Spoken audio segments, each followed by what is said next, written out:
रमज़ान के महीने में लोगों की प्रोडक्टिविटी जो है वो बहुत ज़्यादा नीचे आ जाती है। काफ़ी कम। आपका हुँ, कोई भी काम मतलब वो मुकम्मल नहीं होता इस महीने में, क्योंकि लोग जो हैं वो एक तो हाफ़ डेज़ ले रहे होते हैं। जी, जी, जी। पहले-पहले तो ये होता था कि लोग चलो 1 घंटा या 2 घंटा हुँ, जो है वो रियायत हो जाती थी कि हुँ, इतना वक़्त काम से कम कर लें। तो अब तो जो है वो तकरीबन ये वाला गोल बन गया है कि रमज़ान के बाद करते हैं।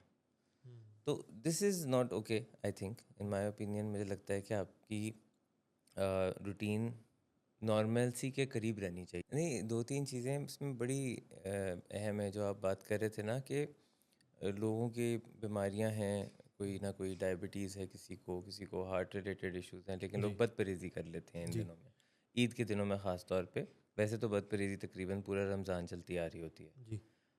इसमें खुद का कसूर एक तरफ, लेकिन आपका जो पीयर प्रेशर है ना, हुँ, उससे बहुत ज़्यादा बड़ा मसला होता है। जी, कई मर्तबा देखने में आता है कि जिसकी अपनी डिज़ीज़ है, हुँ, अ, वो तो फिर भी थोड़ा-सा परहेज़ करना चाह रहा है, हुँ, उसके इर्द-गिर्द के लोग उसे करने नहीं देते। हुँ, घर वाले या एक्सटेंडेड जो रिलेशंस होते हैं, हुँ, या जिन लोगों के घर पे आना-जाना या दोस्तों के पास मिलना-मिलाना होता है, वो बदपरहेज़ी करा देते हैं पीयर प्रेशर से। जिन क्रूशियल कन्वर्सेशंस की आप बात कर रहे हैं, हुँ, अ, इनको हम इस तरह से डिफ़ाइन करते हैं कि ऐसी बातचीत, ऐसी कन्वर्सेशंस जिनमें सबसे पहले तो आपके इमोशंस बहुत स्ट्रॉन्ग होते हैं, हुँ, और दूसरी बात ये होती है कि आपके स्टेक्स बहुत हाई होते हैं। जी, तीसरी चीज़ इसमें ये है कि आपका ओपिनियन वेरी करता है, अपोज़िट ओपिनियन होता है दूसरी पार्टी से। जी, सो एक चीज़ हो गया कि आपका इख्तिलाफ़ राय है,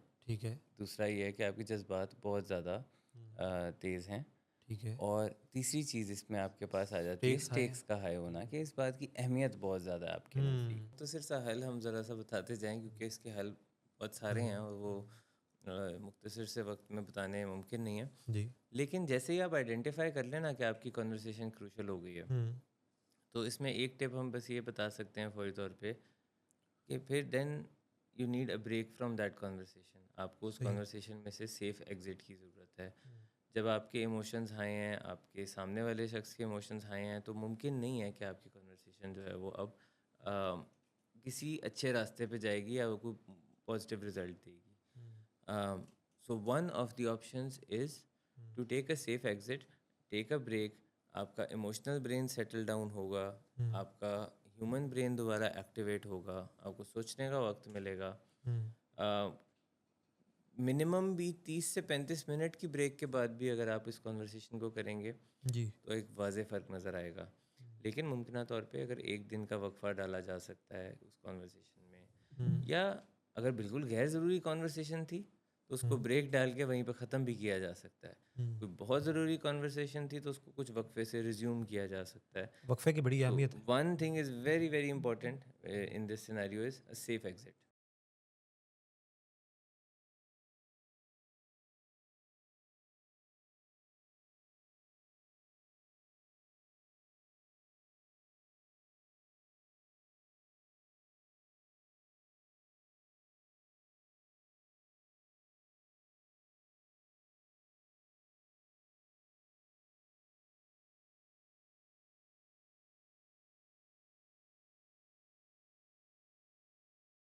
अस्सलाम वालेकुम, आप देख रहे हैं यू आस्क फॉर इट और मेरा नाम है सलमान अहमद अवान।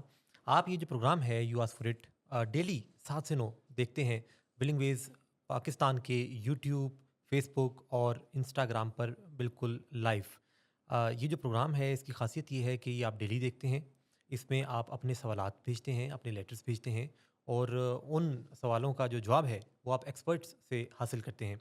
आज चूँकि मंगल का रोज़ है तो ये जो प्रोग्राम है वो लाहौर स्टूडियो से आप देख रहे हैं पॉडकास्ट सेटअप के ऊपर। यानी ये जो आप कैमरा क्वालिटी और सारा कुछ देख रहे हैं, कितना शानदार है और ऐसा ही शानदार प्रोग्राम आज आप देखने वाले हैं।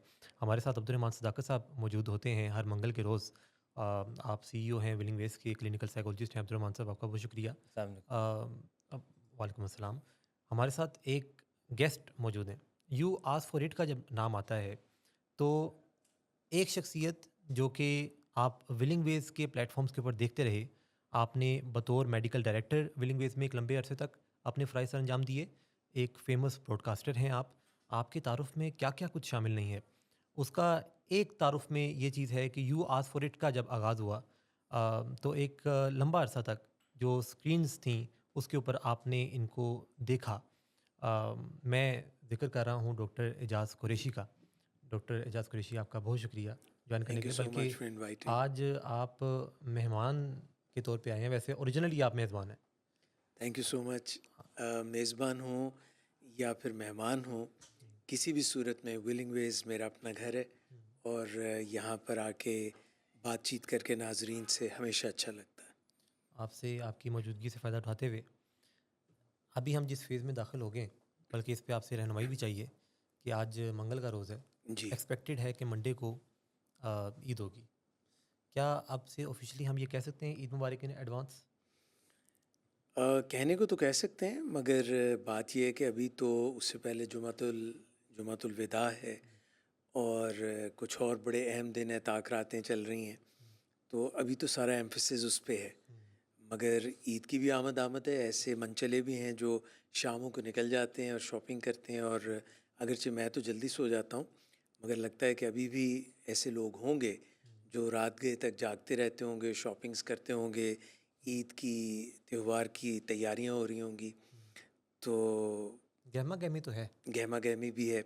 और फिर ईद मुबारक से पहले चाँद मुबारक और चाँद रात मुबारक। तो ये सारी चीज़ों को लेकर के फिर अ, मुझे याद आ गया कि एक साहब थे, तो वो देख रहे थे दूरबीन से चाँद, चाँद, हलाल ईद। तो नज़र नहीं आ रहा था, बादलों में कहीं छुपा हुआ था चाँद, खोया-खोया चाँद। खोया-खोया सा चाँद था। तो फिर जब चाँद नज़र नहीं आया और कहीं से ये पैगाम भी आ गया कि हर सूरत चाँद नज़र आना चाहिए और कल ईद होनी चाहिए, तो उनकी जो ऐनक थी, जी, उनका जो चश्मा था, जी। उस पे हलाल ईद चश्मा कर दिया गया, तो इस तरह से उनको चाँद नज़र आ गया। वो कहते हैं ना कि चाँद किसी का हो नहीं सकता, चाँद किसी का होता है। चाँद की खातिर ज़िद नहीं करते ऐ मेरे अच्छे इंशा चाँद। तो चाँद जो है वो मनमौजी भी है, वो अपने टाइम पे ही नज़र आता है। जी। लेकिन एक्सपेक्टेड तो ये है कि नज़र आ जाएगा। आपके ख़्याल से अब्दुर्रहमान साहब नज़र आ जाएगा संडे को? ये तो खैर जिनका काम है वो बेहतर बता सकते हैं, लेकिन तकरीबन ये देखने में आता है कि अगर पहले से कई मरतबा डिसाइड कर लिया जाता है कि फ़लाँ दिन कर देनी है ईद, तो फिर वो उस प्लान के साथ ज़्यादातर चलते हुए नज़र आ रहे होते हैं। लेकिन ये हम पहले भी शोज़ में बात करते रहे हैं कि लोग ईद से बहुत पहले जी। ईद के बारे में सोचने लग जाते हैं, उसके जी, बारे जी। में तैयारी करना शुरू कर देते हैं। जो चीज़ जिस पे फोकस होना चाहिए, हुँ, जैसे कि आखिरी अशरा चल रहा है रमज़ान का, तो फोकस अगर इस वक्त मुख्तलिफ़ इबादत में होना चाहिए, ताक़रातों पे होना चाहिए, लेकिन लोगों का फोकस शिफ्ट हो चुका होता है। 15वें रोज़े के बाद से बिल्कुल वो शॉपिंग और ईद और उसके ऊपर काम से छुट्टियाँ, हुँ। लंबी-लंबी छुट्टियाँ करके जो है वो ऑफ लेके तो वो घर बैठ जाते हैं। जी, जी। तो ये चीज़ें मेरे हिसाब से इन द लॉन्ग रन आपका मज़ा ख़राब करती हैं, क्योंकि जो आइसोलेटेड चीज़ें होती हैं ना, उनकी एक एक्साइटमेंट होती है, हुँ, उनकी you look forward to them, where as if you spread them out to all the days of the month और hmm. All the months of the year, जी, जी। तो फिर उनमें कोई एक्साइटमेंट नहीं रह जाएगी। हुँ, फिर you will not be looking forward to anything. जैसे कि अगर आपकी बर्थडे है, जी, सालगिरह जी। है और वो साल में एक दिन है, तो you look forward to it. जी, जी, जी। पर अगर आप उसको हर महीने सेलिब्रेट करें, हुँ, तो उसके अंदर से वो जो एक चार्म है वो ख़त्म हो जाता है। हुँ। ये वक्त के साथ देखते हुए कुछ ज़्यादा होने लग गया है कि अब तो रमज़ान के शुरू से ही पहले लोग ज़रा एंड की तरफ शॉपिंग और इस तरफ रुझान करते थे। हुँ, अब वो कहते हैं नहीं, एंड में रश लग जाता है, ज़रा शुरू से ही कर लें, तो लोगों ने शुरू में रश डाल दिया। हुँ, वहाँ से वो पूरा आपका फोकस शिफ्ट हो जाता है। लोगों की प्रोडक्टिविटी बहुत नीचे आ जाती है हुँ। रमज़ान में। जी। वो भी आप जैसे कह रहे हैं कि जो चीज़ ज़्यादा होने लगे, तो उसकी फिर वो चार्म ख़त्म हो जाता है। हुँ। ऐसे ही जब घरों में मेहमान आते हैं, तो कोई मेहमान अगर कुछ-कुछ माह बाद आने वाला हो, तो उसके लिए बड़ी ख़तरे तो होती है। और अगर वो बिरयानी आके रह ही हाँ, जाए। बिरयानी बनती है, फ़लाँ चीज़ें, फ़लाँ चीज़ें। लेकिन अगर वो बार-बार आने लगे, हुँ। तो बस पानी और या बस ये पूछ लिया कि अच्छा जूस पिएँगे या चाय रख दें, बस बात ख़त्म। तो रमज़ान को भी तो लोग मेहमान ही समझते हैं। पर आपने ये नोटिस किया कि रमज़ान के महीने में लोगों की प्रोडक्टिविटी जो है वो बहुत ज़्यादा नीचे आ जाती है। काफ़ी कम। आपका हुँ, कोई भी काम मतलब वो मुकम्मल नहीं होता इस महीने में, क्योंकि लोग जो हैं वो एक तो हाफ डेज़ ले रहे होते हैं। जी, जी, जी। पहले पहले तो ये होता था कि लोग चलो 1 घंटा या 2 घंटा जो है वो रियायत हो जाती थी कि इतना वक्त काम से कम कर लें। अब तो जो है वो तकरीबन ये वाला गोल बन गया है कि रमज़ान के बाद करते हैं। हुँ। तो this is not okay, I think in my opinion मुझे लगता है कि आपकी रूटीन नॉर्मलसी के करीब रहनी चाहिए। और रमज़ान और रोज़ों के हवाले से ये सोच है कि ये कोई बोझ है। हम्म, जैसे कि रोज़ा रख के कोई इंसान बाकियों पे एहसान कर रहा है और रोज़ा रख के कोई इंसान जो है वो बस बहुत मुश्किल से ज़िंदगी हो गई है। असल में इसमें एक और भी मसला है। हुँ, वो मसला ये है कि ह्यूमन बॉडी जो है वो रूटीन के ऊपर बहुत अच्छा परफॉर्म हुँ, करती है। हुँ, किसी भी किस्म की रूटीन और स्केजुअल और टाइम टेबल के ऊपर हम अच्छा परफॉर्म करते हैं, हमारा सर्केडियन रिदम भी सेटल हो जाता है। अगर हम सिर्फ ये सोचें ना कि अच्छा ये सिर्फ एक महीने के लिए जी, सारी चीज़ें ऊपर नीचे हो जाएं, कोई बड़ी बात नहीं है। जी, इसको वापस नॉर्मल होते होते बड़ा वक्त लग जाता है। हुँ, लोगों के डाइट प्लान्स को वापस नॉर्मल होते बड़ा वक्त लग जाता है। जी, उनकी वेट मैनेजमेंट बिल्कुल ऑफ हो जाती है, उसको ठीक करने में हुँ, हफ्ते लग जाते हैं, महीने लग जाते हैं। हुँ, जबकि एक्चुअली में रमज़ान का ये फ़ायदा उठाना चाहिए कि इससे आपको एक पॉजिटिव किक स्टार्ट मिले, ना कि जब ये महीना गुजरे तो आप जो है वो लेथार्जी से, लेज़ीनेस से कम बैक करने की कोशिश कर रहे हो। हुँ। तो वो कुछ चीज़ों को माइंड में रखें तो people will end up enjoying it better. जी, जी, जी। अच्छा ये भी एक लोगों में रुझान मौजूद है कि जो फेस्टिवल्स होते हैं इसमें और स्पेशली ऐसी बीमारियाँ जिसमें जैसे डायबिटीज़ है या मोटापा है या नशे की बीमारी है, तो ये बाकायदा तौर पे लोगों में रुझान है कि फेस्टिवल्स के ऊपर कोई शायद इजाज़त है कि चलें उस चीज़ को तोड़ा जा सकता है कि बदपरहेज़ी ईद के मौका पर की जा सकती है। शुगर का मरीज़ जो है वो मिठाई उस दिन तो खा ही सकता है और जो नशे का मरीज़ है वो कहता है कि इस दिन तो जस्टिफाइड है नशा करना खुशी को दुबाला करने के लिए। ये डॉक्टर जाज़ कुरैशी आप भी देखते हैं? देखिए, बात यह है कि रमज़ान के महीने की बात हो रही है और फिर ईद की बात हो रही है, हुँ, तो जो इसकी रूह है, जी। जब हम उसको भूल जाते हैं हुँ, तो सारी खराबी वहाँ से शुरू होती हुँ, है। रमज़ान का महीना, जैसे हम अ, समझाने के लिए कह रहा हूँ कि एडिक्शन है, हुँ, नशे की बीमारी है, तो उसको कहते हैं it's a bio psycho social and spiritual जी, डिजीज़ जी, जी। या डिसऑर्डर।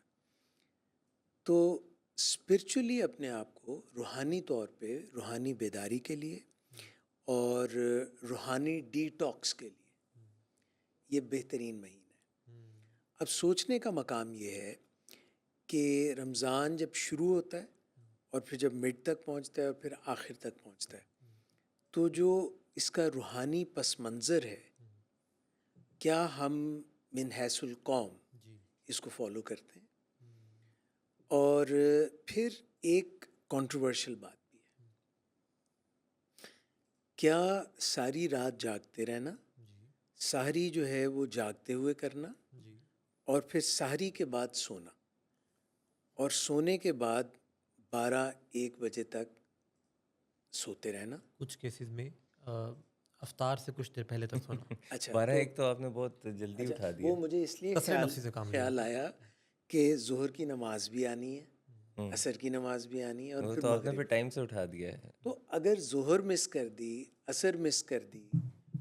अच्छा, अब थोड़ी सी एक और बात कर लूँ कि रसूल अल्लाह सल्लल्लाहु अलैहि वसल्लम के दौर में ऐसे बहुत से ग़ज़वे हैं जी, जिनमें रसूल अल्लाह, ज़ाहिर ग़ज़वा वही होता है जिसमें रसूल अल्लाह सल्लल्लाहु अलैहि वसल्लम ख़ुद थे, जी, तो वो रमज़ान में होते थे। जी, और अरब की सरज़मीन, बहुत नामसाइद हालात, गर्मी, और उसके बावजूद सफ़र पे निकल खड़े होते थे। हुँ, और फिर वो एक वॉर थी, जी, ऐसी सिचुएशन थी।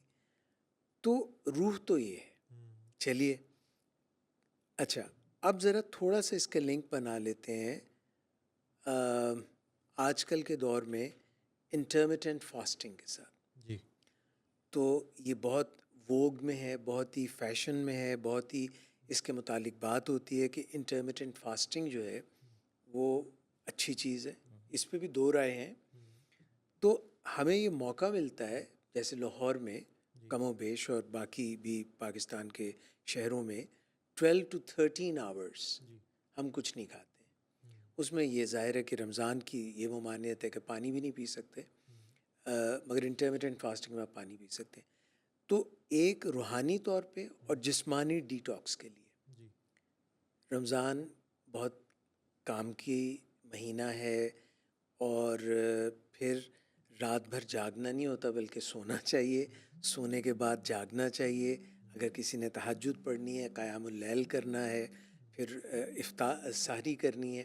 अच्छा, फिर हम आ जाते हैं इफ्तार के ऊपर। जी जी तो जी, इस पे तो आए ना, हाँ मैं क्या इफ्तार पे तो आए ना। हाँ जी, तो इफ्तार जिस तरह से हम करते हैं तो उसमें फिर तकरीबन ये होता है कि इतना खा लेते हैं लोग जी जी कि फिर वो कुछ और करने के काबिल नहीं रहते, और जब जाग जाते हैं तो फिर वो कहीं फिर कुछ करने का टाइम नहीं बचता, क्योंकि अगर इफ्तार के बाद लोग सो जाते हैं और वो रात को 11-12 बजे उठते हैं, तो फिर कुछ प्रोडक्टिव करने का तो टाइम बचा नहीं। अब वो नॉन प्रोडक्टिव अच्छा, एक्टिविटीज़ मैं हैं तो जो उस सहरी एज तक ग्रुप से चलेंगी। आगे निकल गया हूँ जिसमें रात को जागें, और मेरा तो साफ जवाब है। मगर जिन लोगों ने शॉपिंग कराने किसी को लेके जाना है या लोगों को शॉपिंग करते देखना है, जी, तो ये जो है, ये सारी चीज़ें जो हैं, ये भी है, ये शॉपिंग करते देखना वही। कि लोग कर रहे हैं, हाँ जी, हो रही है, हाँ। लोग तो कर रहे हैं ना। ये सारी चीज़ों को अगर हम देखा जाए देखें, और फिर देखें कि हमारा फूड इनटेक क्या है, हमारे आवर्स क्या हैं। अगर किसी को आप जैसे कह रहे हैं कि डायबिटीज़ है या कोई हार्ट की प्रॉब्लम है या कोई ऐसी क्रॉनिक डिसऑर्डर है, तो अगर हम कोई रूटीन नहीं रखते जिसका भी आपने ज़िक्र किया, तो सारा कुछ जो है डिसअरे में चला जाएगा। और फिर रमज़ान जो है वो तो लाइसेंस टू किल है। उसमें तो आप शैतान जो है वो कहते हैं कि सुलाखों से बाहर आ गया, और वो परेशान हो जाता है कि अब मेरी ड्यूटी जो है वापस लग गई है और बहुत ही मेहनत करनी पड़ेगी। तो ये सारा कुछ जो है, इस पे आप ख़ुद सोच लें कि ये रमज़ान का मकसद क्या था, और उसको जैसे फॉलो किया जा रहा है या जैसे उसको किया जा रहा है वो, और फिर फेस्टिवल्स जो हैं ये सब ठीक है नहीं ठीक है, या maybe I am being too conservative about it. नहीं, 2-3 चीज़ें इसमें बड़ी अहम है जो आप बात कर रहे थे ना, कि लोगों की बीमारियां हैं, कोई ना कोई डायबिटीज़ है, किसी को हार्ट रिलेटेड इश्यूज़ हैं, लेकिन लोग जी बदपरहेज़ी कर लेते हैं इन जी दिनों में, ईद के दिनों में ख़ास तौर पे। वैसे तो बदपरहेज़ी तकरीबन पूरा रमज़ान चलती आ रही होती है। जी इसमें खुद का कसूर एक तरफ, लेकिन आपका जो पीयर प्रेशर है ना, उससे बहुत ज़्यादा बड़ा मसला होता है। जी कई मर्तबा देखने में आता है कि जिसकी अपनी डिज़ीज़ है, अ, वो तो फिर भी थोड़ा सा परहेज़ करना चाह रहा है, उसके इर्द गिर्द के लोग उसे करने नहीं देते। घर वाले या एक्सटेंडेड जो रिलेशंस होते हैं, या जिन लोगों के घर पे आना जाना या दोस्तों के पास मिलना मिलाना होता है, वो बदपरहेज़ी करा देते हैं पीयर प्रेशर से। जो कि सुनने में बड़ा अजीब सा कॉन्सेप्ट लगता है कि एक बंदा है, उसको कोई डिज़ीज़ है, जी वो उसमें परहेज़ करना चाहता है, जी जी जी, आप उसके पीछे पड़ गए हैं कि नहीं कर लो, कुछ नहीं होता। और ये तरस खा रहे होते हैं। जिसके करने से आपको कुछ नहीं मिलेगा। उसको, किसी को डायबिटीज़ है, जी उसको मिठाई खिलाने से आपको कुछ नहीं मिलेगा और उसका कुछ चला जाएगा। हाँ, कहने को आप उसके दोस्त हैं या आप उसके रिश्तेदार हैं, लेकिन आप उसको फ़ोर्स कर रहे हैं। तो सोचने में, सुनने में कुछ अजीब सी बात लगती है ना, but this is what happens. कि किसी का नुकसान हम कर रहे हैं बड़ी भलाई के साथ। और फ़ोर्स करते हैं। और मुझे आज तक नहीं पता, I am yet to figure out कि इसमें खुशी क्या मिलती है। मुझे अभी ये चीज़ का अंदाज़ा इसलिए नहीं होता कि ईद के दिनों में लोग फ़ोर्स करते हैं ये भी खाओ, ये भी खाओ। जिसको नहीं है ये प्रॉब्लम्स, उसकी खुदा ना खास्ता ट्रिगर हो जाती हैं। हुँ, और इसी तरह एडिक्शन में बात है कि मिसाल के तौर पे कोई स्मोकर था और उसने सिगरेट पीना छोड़ दिया है, जी, तो उसके दोस्त उसको फ़ोर्स करके सिगरेट पिलाते हैं। हुँ, अब सिगरेट वो पी रहा है, जी, निकोटीन उसके सिस्टम में जानी है, हुँ, न्यूरोट्रांसमीटर्स उसके हिलने जुलने हैं, जी। तो मुझे नहीं समझ में आता कि इससे पिलाने वाले को क्या मिलता है, लेकिन लोग करते हैं। लोग करते हैं। तो इसके लिए थोड़ा-सा पहले से प्रिपेयर होना चाहिए कि असर्टिवली किसी को ना कैसे किया जाए। वो हमको ज़्यादा हमें नहीं करना आता। असर्टिवली इनकार करना बहुत मुश्किल हो जाता है। लेकिन अब्दुर्रहमान साहब, सामने कोई इंसान जो है वो पकौड़ों की प्लेट लेके खड़ा हो हुँ। और वो बड़े ज़बरदस्त मज़ेदार किस्म के पकौड़े हों और कोई दूसरा इंसान कहे कि ये एक पकौड़ा आप लें, तो इधर असर्शन मुश्किल हो जाएगी। सो ये एक तो टेम्पटेशन का फैक्टर है ना, कि हुँ, आपने टेम्पटेशन को फाइट करना है। हुँ, दूसरा फैक्टर ये है कि आपने पीयर प्रेशर को फाइट करना है। हुँ। सो अव्वल तो हम कहेंगे डबल प्रेशर हो गया। डबल प्रेशर हो गया। तो आम तौर पे तो हम कहते हैं कि टेम्पटेशन से आप ज़रा दूर रहें, कोशिश जी, करें अपना सिनेरियो ऐसा बना के रखें इसमें जी। आपको ऐसी चीज़ें आपके इर्द गिर्द आए ही ना, हुँ, जो आपको दिल को ललचा दें कि ये करना है या ये खाना है। हुँ, लेकिन on rare occasions like these, ठीक है, आप कहीं हर जगह अपना मिलना मिलाना आना जाना छोड़ तो नहीं सकते, तो वो तो करना है आपने। जी, लेकिन उसमें एडिड प्रेशर ये है कि लोग जो हैं फोर्स करते हैं, हुँ, और जानते हुए भी कि किसी को कोई डिज़ीज़ या कोई प्रॉब्लम है जिसकी वजह से वो नहीं करना चाह रहा, तो ये चीज़ से ज़रा ग्रेस करना चाहिए। ये पकौड़ों की प्लेट से याद आया कि दुनिया का डॉक्टर इजाज़ सबसे मुश्किल फ़ैसला वो है जब कोई मिठाई का डब्बा आगे करे हुँ। कि कौन-सी उठानी है। ये आप यकीन जानें कि नहायत मुश्किल फ़ैसला। गुलाब जामुन, रसगुल्ला, इस किस्म की बर्फ़ी और चीज़ें, आप क्या उठाएँ वैसे? अम, मैं वही बात कर रहा हूँ कि शायद reaching this stage in my life चीज़ें मेरे लिए कदरे आसान हो गई हैं।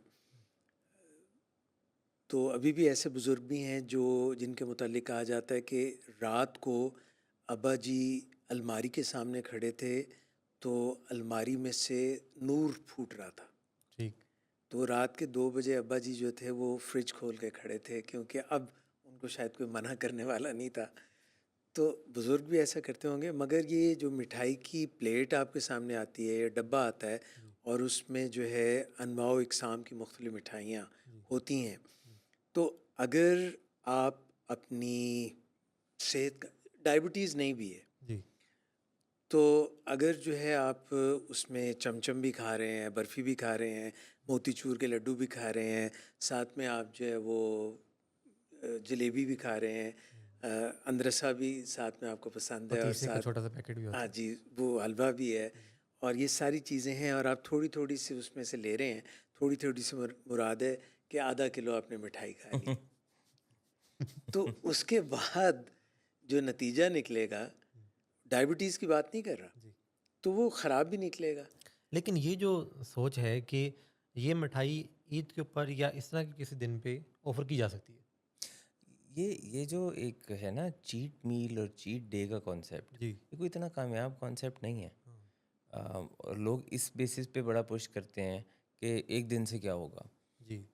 पर हमारा जिस्म उस तरह रिस्पॉन्ड नहीं करता। हमारी बॉडी ख़ास तौर से जिनका प्रॉब्लम है, जिनको मिसाल के तौर पे जिनको एडिक्शन है, हुँ, वो उनकी बॉडी ऐसे नहीं देखेगी कि अच्छा बस आज सिगरेट पी लो कल नहीं पीना, बस आज जो है वो चर्स पी लो कल नहीं पीना। हुँ, वहाँ पे तो अगर एक बंदा सोब्राइटी में जा रहा है, 6 महीने साल हो गए हैं उसको सोब्राइटी में, और जी। वो एक दफ़ा ये चीट कर लेता है, हुँ, तो then he can go all the way back. Hmm, और ये कोई कामयाब कॉन्सेप्ट नहीं है, फिर भी इसको पुश किया जाता है कि इवन जो लोग वेट मैनेजमेंट कर रहे होते हैं, वेट लॉस कर रहे होते हैं, हुँ, तो हफ्ते में एक दिन या एक चीट मील हो।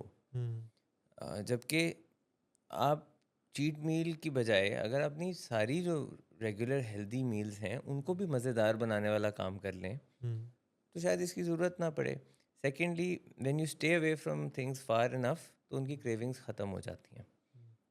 अगर आप सॉफ्ट ड्रिंक पीना आज छोड़ देते हैं, तो हफ्ते बाद आपको कोई क्रेविंग नहीं उसकी होगी, हुँ, उसका आपको कोई विड्रॉल नहीं फील होगा, आपको खाना खाते हुए नीड नहीं फील होगी उसकी, हुँ, कि मैं खाने के साथ इसको पीऊँ। लेकिन जिस दिन आप एक दफ़ा पी लेंगे, हुँ, अब उसके बाद नेक्स्ट मील पे आपको फिर याद आएगी, अगले दिन आपको उसके बाद दोबारा याद आएगी। हुँ, तो ये चीट मील्स होती हैं या चीट डेज़ होते हैं, जी। ये आपके लिए मुश्किल बढ़ा देते हैं।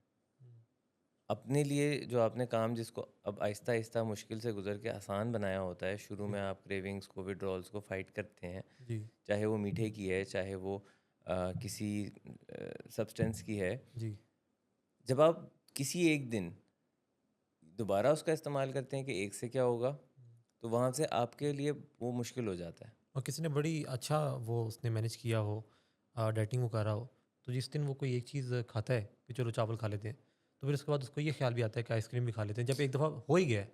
और फिर ये तो एक दफ़ा हो ही गया ना, लेकिन नेक्स्ट डे अब वो क्रेविंग और वो विड्रॉल उसके अंदर से भी आएगा, जी क्योंकि एक शुगर का जो स्पाइक होगा जी और वहाँ से वो फिर नीचे आएगी, वो दोबारा से आपको डिमांड करेगी body in the next few hours, 12 hours, 24 hours. तो एक्चुअली तो we are just making things more difficult for us. अच्छा, ये एक फ़न आफ्टर फ़न का रुझान भी है।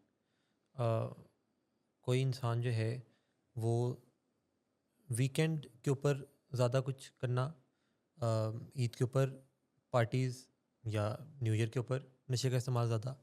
तो ये क्या है, यानी कि जो वैसी खुशी का मौका मौका है उसके ऊपर कुछ एडिशनल तड़का सा लगाना। वो अक्सर लोग जो हैं वो सालन बन के आता है तो ऐसी चुटकी एक नमक की उठाई होती है कि बस देखे बगैर भी, चखे बगैर कि चलो डाल देते हैं। तो ये एक रुझान है लोगों में कि कुछ तड़का लगाना है ऊपर। आई थिंक जिसमें आपकी मुराद ये है कि एक जगह एक गैदरिंग से उठे तो दूसरी में चले गए, हाँ दूसरे से उठे तो कोई और एक्टिविटी प्लान होनी चाहिए। There should be one stimulus after another, जी। कि बस हाई फील करते रहें, हम्म। उसमें रिलैक्सेशन का कॉन्सेप्ट ना हो, उसमें घर बैठ के सुकून करने का कॉन्सेप्ट नहीं। This is what you mean? बिल्कुल बिल्कुल। तवाज़ुन जो है वो जो भी अचीव कर ले जी तो वो ज़िंदगी का समझें कि बहुत सी चीज़ें अच्छी कर सकता है। और जब हम कोई मीठा खाता है जी तो ज़ाहिर है चीनी और ऐसी चीज़ें खाने से इंसुलिन जो है उसमें स्पाइक आती है। इंसुलिन जब ऊपर आती है तो ब्लड शुगर थोड़ी देर बाद नीचे जाता है। तो इसमें एक मदोजज़र होती है, एक अप एंड डाउन का होता है। इसी तरह से जब हम कोई भी मज़ेदार एक्टिविटी करते हैं जी। तो हमारी डोपामीन जो है ब्रेन में बढ़ती है। हम्म। और जब डोपामीन बढ़ जाती है तो हमारा जो फ्रंटल लोब है, हमारा जो सोचने समझने का सामना हिस्सा है दिमाग का, वो उतना फ़ाल नहीं रहता हम्म। सही डिसीजन मेकिंग में। हम्म। तो जब हम एक ऐसा काम कर लेते हैं, कॉफ़ी का पूरा एक कप घटाघट पी लेते हैं, उसमें चीनी भी होती है, या फिर हम कोई ऐसा ड्रिंक, कोला ड्रिंक ले लेते हैं जी या कोई एनर्जी ड्रिंक ले लेते हैं, और हम समझते हैं कि ये बहुत ही मज़ेदार दिन है और ईद का दिन है, तो उसमें डोपामीन वैसे भी थोड़ी सी अप हुई होती है। और उसमें जब हम बदपरहेज़ियाँ करने लग जाते हैं तो फिर हम पटड़ी से उतर जाते हैं। और जब पटड़ी से उतर जाते हैं तो इसको आप कह सकते हैं फ़न आफ्टर फ़न। जिसको हम फ़न आफ्टर फ़न कह रहे होते हैं, असल में ये होता है कि जो मरकज़ है, जो असल है, जो हमारी रूटीन है, जो हमें करना चाहिए, उससे हम बहुत दूर चले जाते हैं। And by the time we realise कि हमें वापस आना चाहिए, तो उतनी देर में काफ़ी नुकसान हो चुका होता है।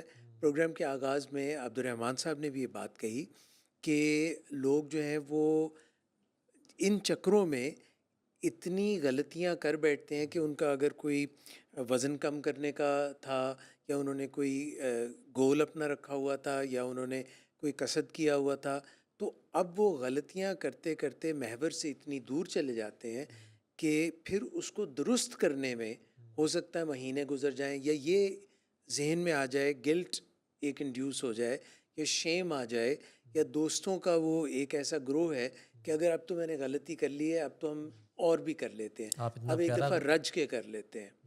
तो मेरे ख़्याल में हमें त्यौहार हो या कोई ऐसे दिन हो, उसमें जब तक हम अपनी रूटीन से और डिसिप्लिन से वी वोंट स्टिक, ज़िंदगी में कोई भी शख्स जो भी कोई अचीवमेंट करता है, उसके लिए ये ज़रूरी नहीं है कि हम कभी कभार कोई बाकमाल काम कर लें या थोड़ी देर के लिए बाकमाल काम कर लें।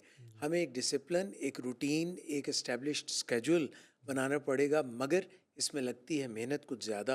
और जब भी हम उससे चूक जाते हैं तो फिर गलतियों के खुमियाजे तो भुगतने पड़ते हैं। अच्छा डॉक्टर साहब, इसमें मुझे एक बताइए कि इसमें एज का भी कोई ताल्लुक है काफ़ी, क्योंकि जैसे सलमान ने मेंशन किया तो मुझे याद आया when I was in my teenage and even after that early 20s, तो मेरे फादर मुझे कहा करते थे कि मेरी बहुत आदत है फ़न आफ्टर फ़न ढूंढने की। या मैं एक जगह से आता हूँ दोस्तों से मिलके, तो मैं अब किसी और दोस्त से मिलना चाहता हूँ, या किसी और से मिल लिया तो फिर किसी और को घर पे बुला लिया। Now that I recall that was true at the time.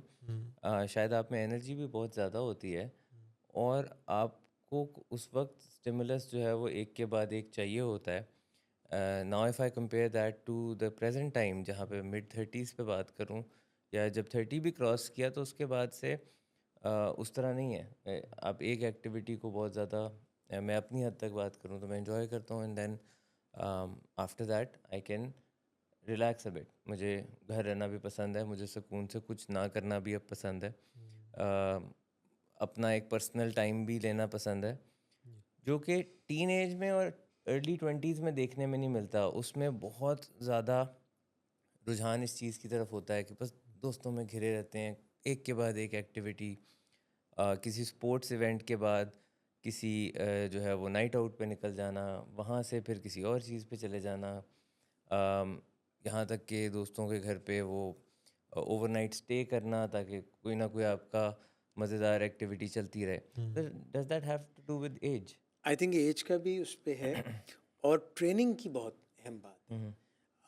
हमारे जितने स्पोर्ट्समैन हैं, वो अगर यानी जब जाते हैं, कोई भी इवेंट है, कोई मैच है, मैं क्रिकेट की बात कर लेता हूँ, तो हम ऐसे सुनते हैं जैसे शुएब अख्तर की बात करते हैं कि वो कोई बहुत ज़बरदस्त मैच था, मगर वो जिस होटल में ठहरे हुए थे तो एक क्लब था, उसमें वो जाके डांस करने चले गए।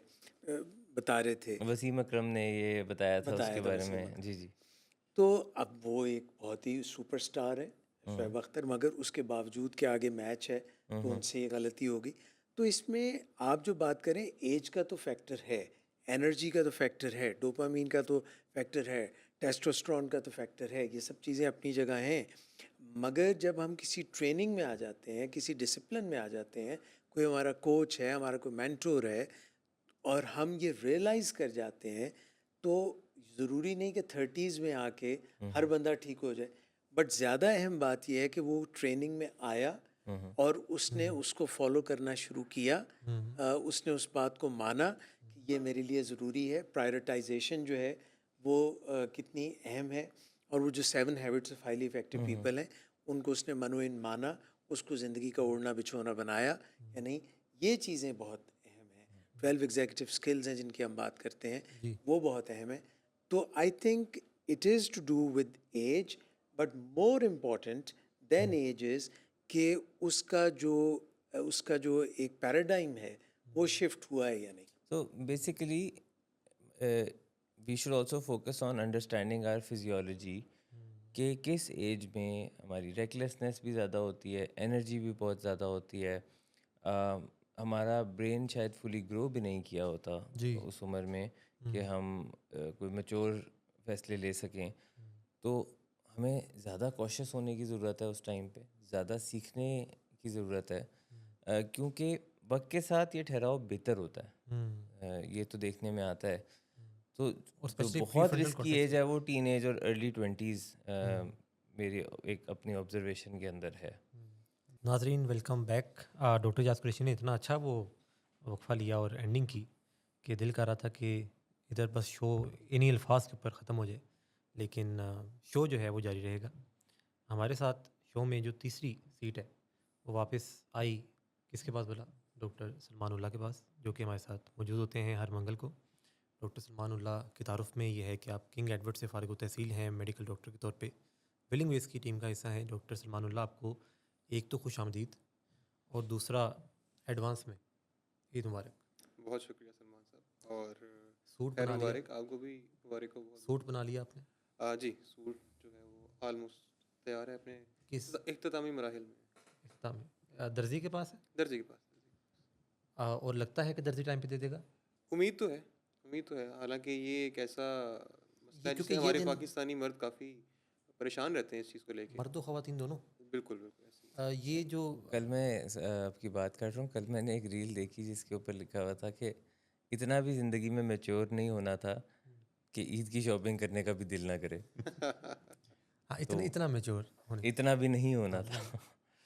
तो ये वैसे डॉक्टर सलमान आपने सही बात की कि ये जो दर्जी हैं, ये अगले ये जो 4-5 दिन है, इसमें कई लोगों के जो दिल हैं, उनकी धड़कन कभी कम होगी, कभी ज़्यादा होगी। इस सोच के साथ कि टाइम पे सूट मिलेगा या नहीं मिलेगा। आपको लगता है कि मिल जाएगा? उम्मीद है, काफ़ी अच्छी उम्मीद है। यकीन फिर भी आप नहीं कह रहे। यकीन के साथ मैं नहीं कह सकता, अ, यकीनन। इस तरह के काम में यकीन जो है वो जी, किया भी नहीं जा सकता। किया भी नहीं जा सकता। खैर अब्दुल साहब की इजाज़त से मैं ज़रा जी जी सूट का रंग पूछना है बस। कुछ रंग कौन सा? अ, अभी चूँकि मैं काफ़ी मसरूफ़ डिस्क्लोज़ रहा नहीं करना हूँ, चाहते? नहीं अच्छा। डिस्क्लोज़ तो मैं करने में मुझे कोई एतराज़ नहीं है, लेकिन ऐसा है कि चूँकि मैं अभी आजकल थोड़ा घर से दूर हूँ और मसरूफ़ रहता हूँ, जी। तो इसलिए घर वालों ने खुद ही पसंद करके कुछ सिलवा दिया है। हुँ, तो आई गेस कोई ब्राउन कलर का हुँ। कोई सूट है, तो कुर्ता शलवार। कुर्ता जी। सही। मेरे भी ज़हन में ये आ रहा था कि आपने क्या किस रंग का लिबास मैं पसंद किया है इस दफ़ा? मेरा ख़्याल है रेडीमेड की तरफ रेडीमेड की तरफ, अच्छा। जाऊँगा। जी, शायद ग्रे अच्छा। या ब्राउन भी अभी ऑप्शन एक अच्छी आपने बताई। देखिए ये बातें शेयर करने से ये होता है, ये बातचीत में ये है कि आपने कोई जो बात बताई तो उससे सजेशन आ गई। हुँ, लेकिन बातचीत अगर ठीक ना हो, हुँ, अब देखिए हमारी तो कितनी अच्छी बातचीत हो गई। बिल्कुल सही। मैंने आपसे पूछा ईद की मुबारकबाद हो गई, आपने बताया, सारी एक अच्छी हेल्दी डिस्कशन हो गई। लेकिन अब्दुल साहब कभी बातचीत ठीक नहीं होती, क्रूशियल मामलात होते हैं। हम्म। ऐसे में क्या किया जी? ईद के ऊपर तो या इस तरह के टॉपिक्स अच्छे-अच्छे टॉपिक्स इन पे तो हो जाती है, लेकिन क्रूशियल मामलात के ऊपर बातचीत कैसे करें?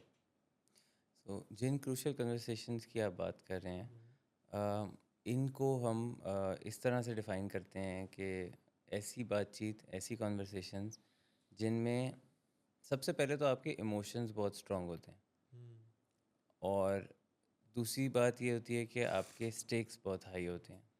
तीसरी चीज़ इसमें ये है कि आपका ओपिनियन वेरी करता है, अपोजिट ओपिनियन होता है दूसरी पार्टी से। जी, सो एक चीज़ हो गया कि आपका इख्तलाफ राय है, ठीक है। दूसरा ये है कि आपके जज्बात बहुत ज़्यादा हुँ, तेज़ हैं, ठीक है। और तीसरी चीज़ इसमें आपके पास आ जाती है टेक्स हाई है। स्टेक्स का हाई होना, कि इस बात की अहमियत बहुत ज़्यादा है आपके नज़दीक।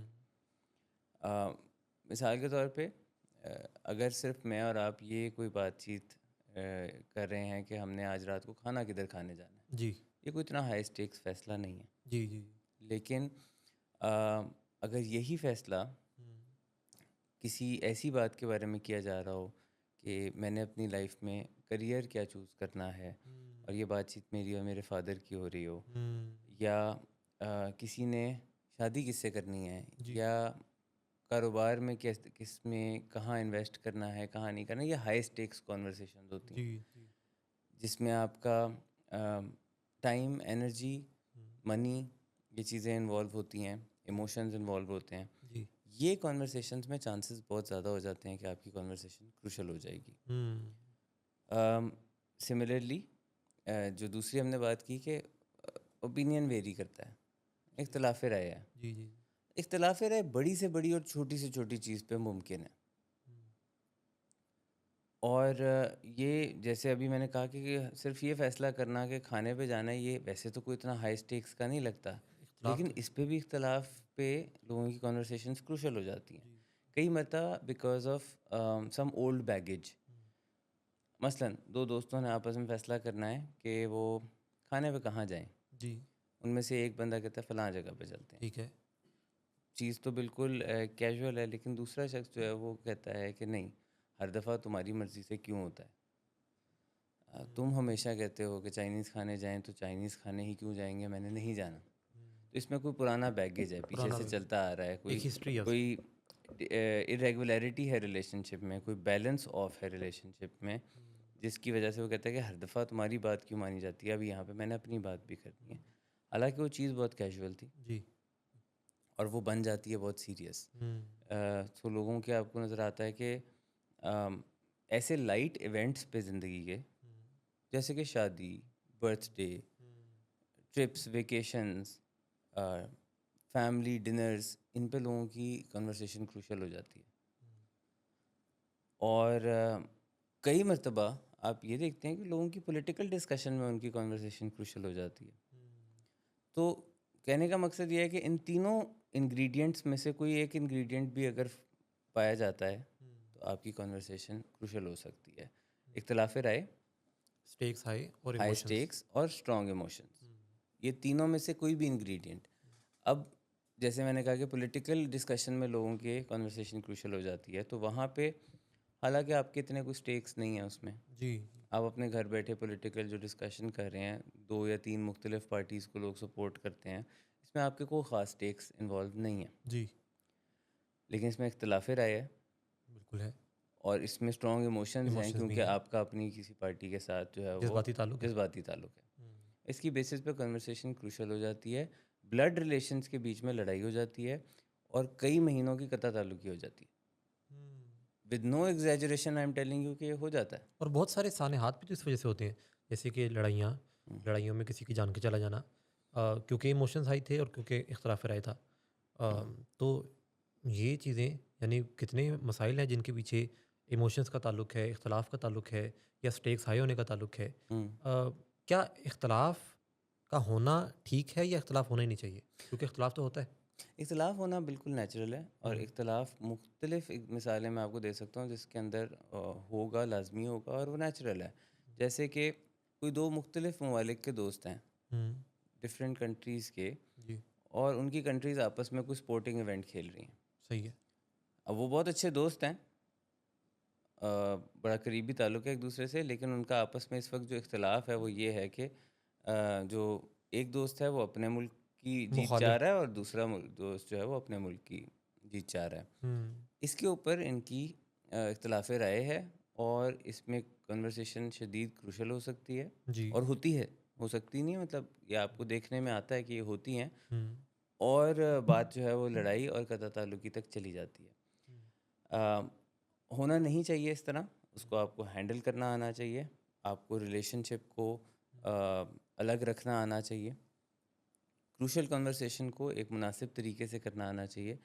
इख्तलाफ राय आपको दुनिया में देखने में बहुत कॉमन मिलेगा। अम, फिर जैसे क्रूशल कन्वर्सेशन है, वैसे क्रूशल कन्फ्रंटेशन भी होती है। हम्म, कन्फ्रंटेशन वो है कि जब भी कभी आपको किसी सामने वाले शख्स को कन्फ्रंट करना है किसी ऐसे काम पे जो उसने किया और आपको लगता है कि वो गलत है सही या नहीं था। ठीक नहीं किया, या आपके पास फैक्ट्स मौजूद हैं कि वो काम ठीक नहीं हुआ, तो अब आपने उसके बारे में बात करनी है, या किसी ने अपना वादा पूरा नहीं किया क्या या अपनी कन्फ्रंटेशन, कमिटमेंट पूरी नहीं की। क्या इसका मतलब एहतसाब करना है?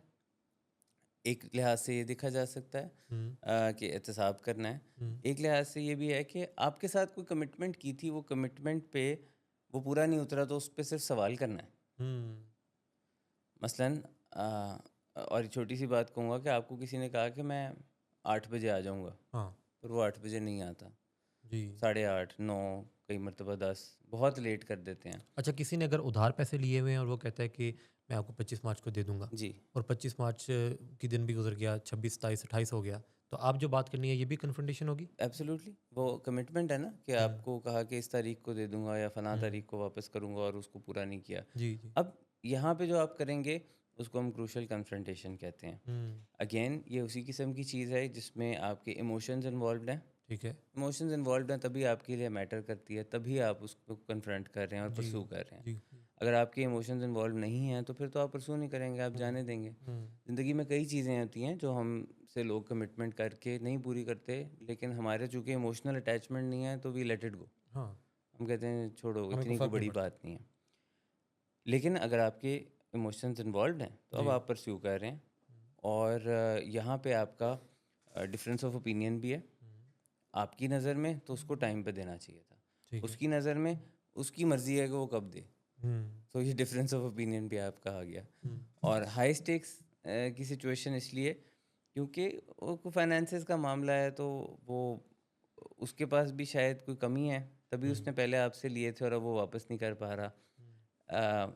आप चाह रहे हैं कि आपके पास भी जो फंड्स की कोई कमी हो रही है वो ना हो, तो आपने किसी को जो उधार दिया वो आपको वापस मिल जाए।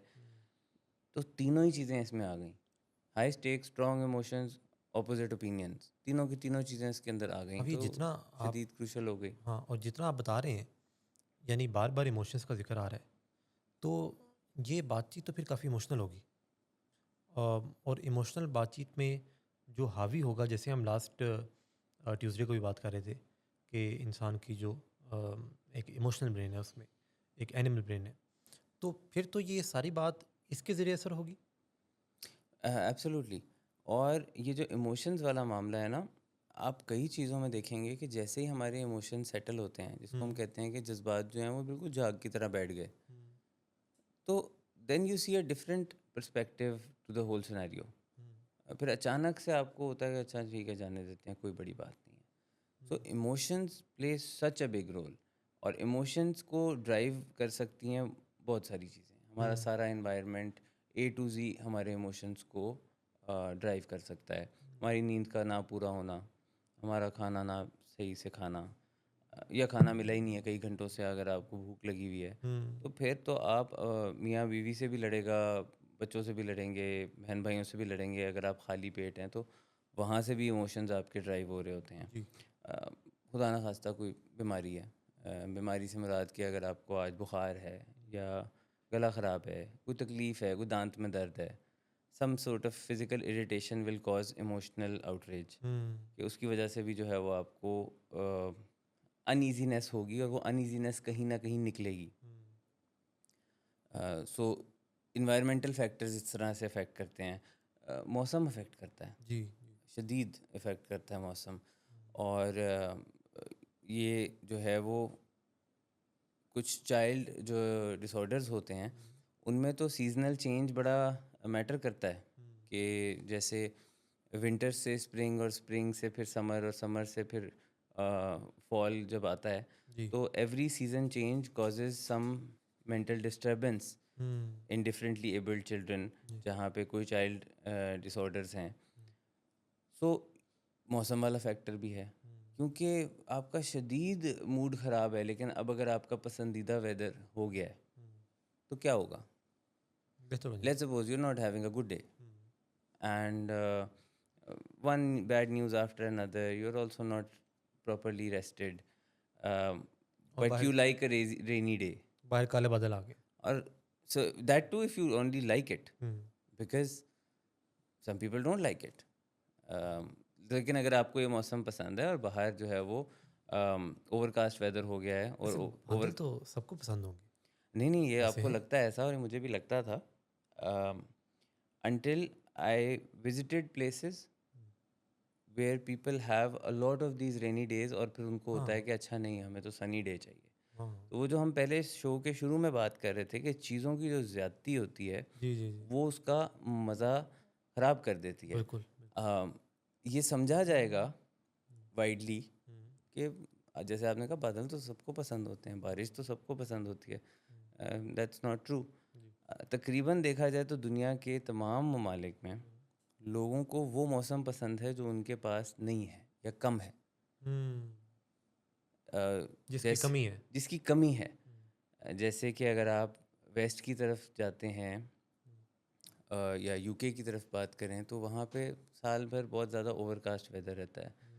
तो जिस वक्त सूरज बाहर निकलता है, वो सब बाहर निकल आते हैं for some sort of entertainment, park में, सड़कों पे वॉक कर रहे हैं। और जब बारिश होती रहती है तो वो उसको ग्लूमी वेदर कहते हैं। ग्लूमी वेदर मीन्स के कोई इतना एनर्जी वाला नहीं है, कोई इतना मज़ेदार नहीं है। जब आप पाकिस्तान में बात करते हैं तो we get a lot of sun here, too much जी, हीट। जी, या मिडिल ईस्ट में अ लॉट ऑफ सन। जी, तो हमारे इधर जब ओवरकास्ट होता है, बारिश होती है, तो आप उसको एंजॉय करते हैं क्योंकि आपको कम मिकदार में मिलता है। अ, इसी तरह अगर आप देखें कि लाहौर में बर्फ़ पड़ जाए, तो लोग उसको बहुत एंजॉय करेंगे।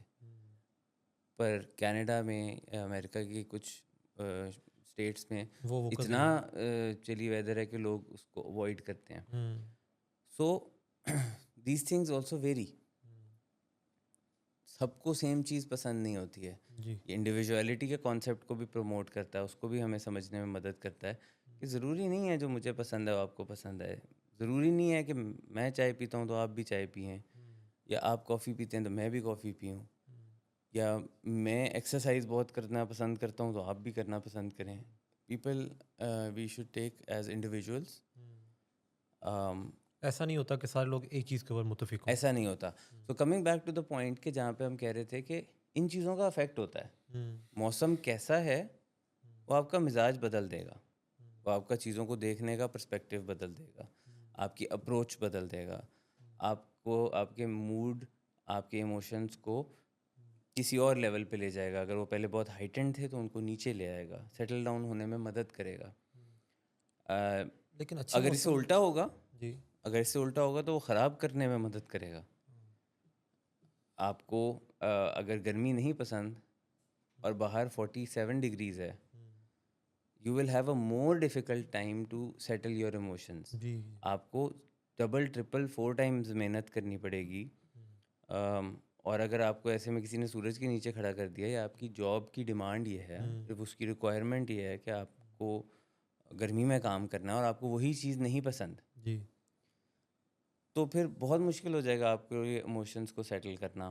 इसी तरह रमज़ान में देखा जाता है कि when people are fasting and they can't drink water, तो out of thirst, out of hunger, अफ्तारी के करीब लोग एक दूसरे से चिड़चिड़ापन आ जाता है. चिड़चिड़ापन और लड़ने झगड़ने की तरफ जाते हैं, जिसमें कुछ इफ़ेक्ट जो है वो नेचुरल है और कुछ इफ़ेक्ट जो है वो प्लेसिबो है.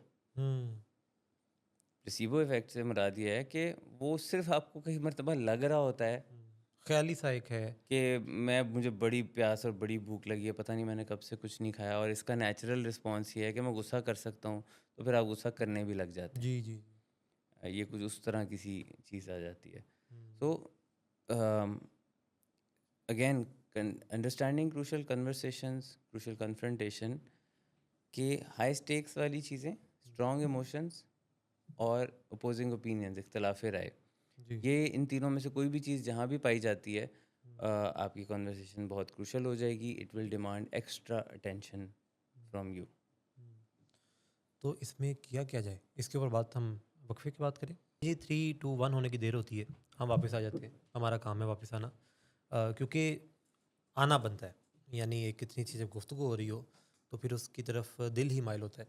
डॉक्टर सलमान, मैंने ठीक कहा. अब बिल्कुल सही कह रहे हैं क्योंकि गुफ्तगू के ऊपर ही बात हो रही है, आप. और ऊपर से फिर बात हुई क्रूशल कन्वर्सेशन जी की. जी. उसको अगर थोड़ा सा समराइज़ करें तो वो बात ये है कि कोई भी ऐसी गुफ्तगू जिसमें इख्तलाफ राय मौजूद हो, जिसमें इमोशंस हाई हों और जिसमें स्टेक्स हाई हों, हम्म, तो ऐसी गुफ्तगू के बारे में ये कहा जाएगा कि ये क्रूशल है. बिल्कुल और ये क्रूशल बातचीत भी हो सकती है और क्रूशल कन्फ्रंटेशन भी हो सकती है. यानी किसी ने कमिटमेंट की, वो पूरी ना कर पाया, तो यहाँ पे उसको कन्फ्रंट करना, सवाल करना उससे, एक तरह का एहतसाब करना जिसको हम हिसाब किताब करना कहते हैं, तो ये इसमें शामिल है.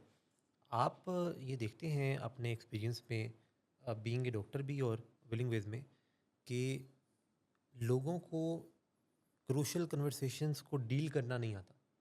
लोगों को लगता है कि ये आम बातचीत है, और इमोशंस हाई होने का मतलब ये है कि इमोशंस का इजहार भी कर दिया जाए. जैसे कोई इंसान जो है, उसको ये लगता है कि गुस्सा आया तो गुस्से का इजहार जो है वो यही हो सकता है कि थप्पड़ मार दिया जाए. जबकि गुस्से का इजहार ये भी हो सकता है कि किसी दूसरे को ये कह दिया जाए कि मुझे आप पे गुस्सा आ रहा है. लेकिन हम शायद इस चीज़ को बहुत ज़्यादा प्रैक्टिस नहीं करते या इसको तस्लीम नहीं करते कि इससे कुछ होता है. आपके ख्याल से ये क्या सोच है लोगों में कि वो कहते हैं कि जी इमोशंस का मतलब है कि बस करो. बड़ी आपने अहम बात की है. और मुझे लगता है कि जो इमोशंस पे इंसान जब एक्ट करता है, तो उस टाइम पे, चूँकि हम अब पहले डिस्कस कर चुके हैं कि इंसान का एनिमल ब्रेन जो है वो कह लेंगे हावी आया होता है और वो ज़्यादा एक्टिव होता है उस टाइम पे. तो इंसान के पास जो इख्तियार होता है उन इमोशंस को कंट्रोल करने का और उनको एक हद में रखते हुए उस बात को आगे बढ़ाने का या उस कन्फ्रंटेशन को आगे लेके चलने का, वो इख्तियार बड़ा लिमिटेड हो जाता है. तो अब अगर आप ये कहें कि कोई इंसान जिसने ये प्रैक्टिस नहीं की हुई, ये रिहर्सल नहीं की हुई कि अपने इमोशंस को, अपने एनिमल ब्रेन को कैसे कंट्रोल में रखना है, उस पे उन तमाम इन्वायरमेंटल फैक्टर्स का जिनकी बात मानी साहब पहले कर रहे थे, उनका असर ज़्यादा होगा. कि फॉर एग्जांपल अगर गर्म मौसम भी है और दो लोग हैं जिनको गर्म मौसम अच्छा नहीं लगता, लेकिन वो 2 लोग भी डिफरेंटली रिएक्ट करेंगे उस गर्म मौसम में।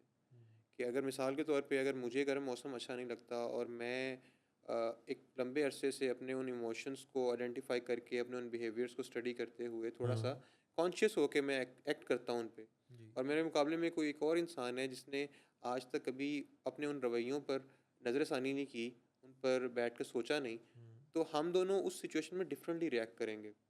तो मेरे ख्याल में हमारे लिए ये बड़ा अहम है कि हम अपनी ज़िंदगी की रोज़मर्रा की जो गुफ्तगू है, या हम लोगों की जो मुलाकातें होती हैं, या हम लोग जब किसी से कोई मामलात करते हैं, तो वो कंप्लीट होने के बाद उस पे रिफ्लेक्ट बैक लाजमी करें कि हमारा उसमें डिमीनर कैसा था, और जो हमने तरीक़ाकार उसमें इख्तियार किया, क्या वो दुरुस्त था?